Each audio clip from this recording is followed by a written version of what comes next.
Did you know that one of our most famous Civil War soldiers was someone who came from Ireland, and yet you've probably never even heard of him? His name was Albert Cashier. He was born in 1843, and his family emigrated here from Belfast. His mother died not too long after they got here. By all accounts, he was a happy little boy and, playful, active little boy until after his mother died. And then his stepfather was the sole parent responsible for bringing him up and the family. And they kind of had some hard times. So even though he was still a kid, his stepfather put him to work to help provide for the family. So he started out working as a farmhand, and then that turned into working as a shepherd. But as he got a little bit older, he got a coveted laborer's job. Now, laborer's job those were kind of the jobs that were reserved for men because it took a lot of strength to do those jobs. And even though he was young and kind of on the smaller side, he did really well as a laborer.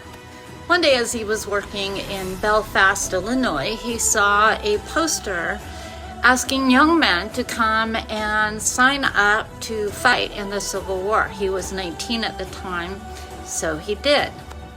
His fellow soldiers, they reported that he was kind of a quiet guy, kept to himself, but he was in 40 different battles, and he often volunteered for dangerous assignments. So he got the admiration and the respect from everybody he served with.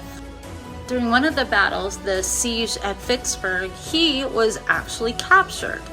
And he ended up getting into a fight with one of his captors and managed to grab his pistol, and he escaped. So I know you're probably wondering what made him such a famous soldier. Well, he served a full enlistment, and like I said, had the respect and admiration of everyone he fought with. And what made him famous wasn't his fighting at all.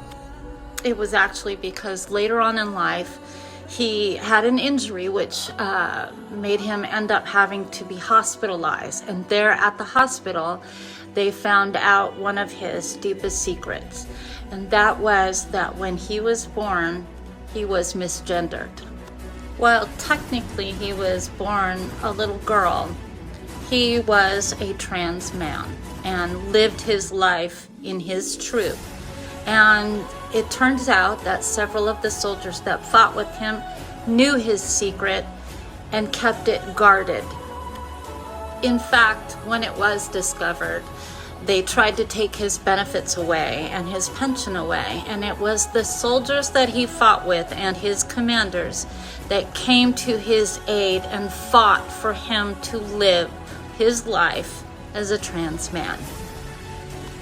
Trans men and women have been a part of your life since you were born. They've been your doctors, your nurses, your teachers, your bus drivers, and so on and so forth. You weren't born disliking them or hating them or being prejudiced against them. Somebody taught you to hate them, and I'm going to help you unlearn it.